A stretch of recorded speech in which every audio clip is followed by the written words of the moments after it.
Recording. First of all, I'm using the Zoom video filter. By the way, cool, right?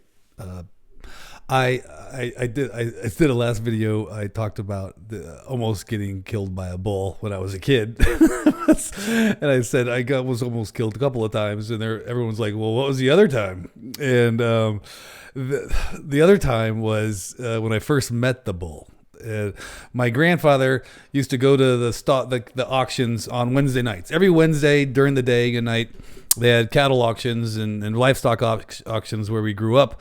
At those auctions, libations and adult beverages were passed around willingly because they wanted everyone to be bidding on animals. And sometimes money gets loosened up a little bit with the more you consume. So my grandfather he enjoyed going to the auction. Let's just say it that way. And sometimes.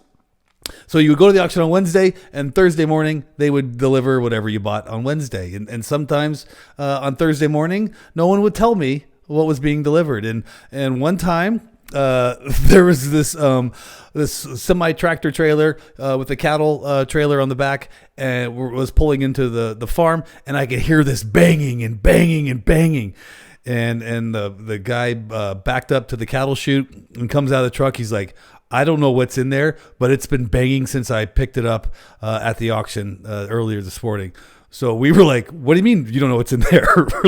He's like, I have no idea, but it's big and it's really, really mean.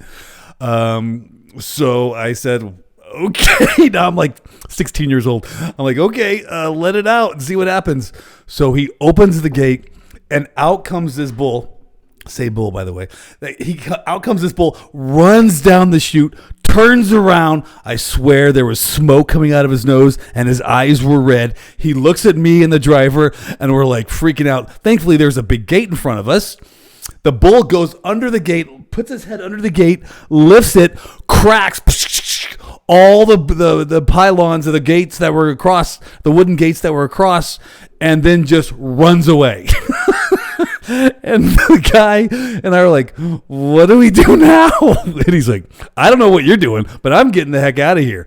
He got in his truck and left. I had to go try to find that bull. That's a whole other story, but that was the first time I almost got killed by the bull. And that's, by the way, just a dumb story you don't care about.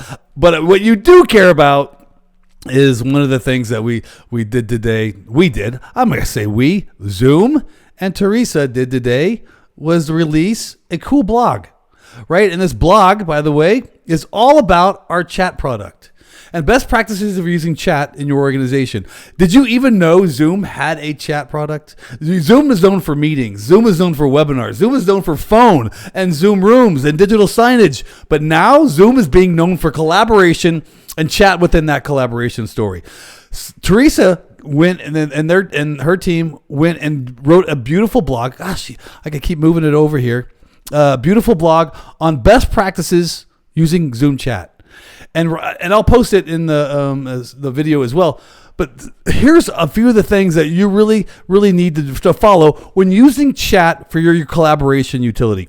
Chat is becoming more prominent in our day-to-day activities. As email has gone down, chat has gone up. It's just the way we're doing collaboration. It's the way we're working with colleagues. It's the way we're structuring and working as a team, sharing files. So part of that is staying organized. Part of that is sometimes you're part of hundreds of different channels and chats, and you need to use the search functions to do that, all built within Teams. Creating boundaries, setting, hey, we could literally be chatting all the time every day, but set time for you to be able to wind down and get stuff done besides getting bothered in chat all day long. Leverage integrations. This is a big part of Zoom apps and that Zoom integration where now we can have Jira notifications built within our chat platform. We really can do presence automation between Zoom and calendaring systems, Google and Microsoft. Really, and then lastly, have fun. A lot of part of this is, hey, let's relieve some of the stress of our day-to-day meetings. Create team chemistry. Do this with bonding by having funny emojis and funny video filters. All that's part of that Zoom chat platform. So all these things, Teresa did a really good job of highlighting all these things that really are going to help you out in your day-to-day activities when it comes to Zoom chat.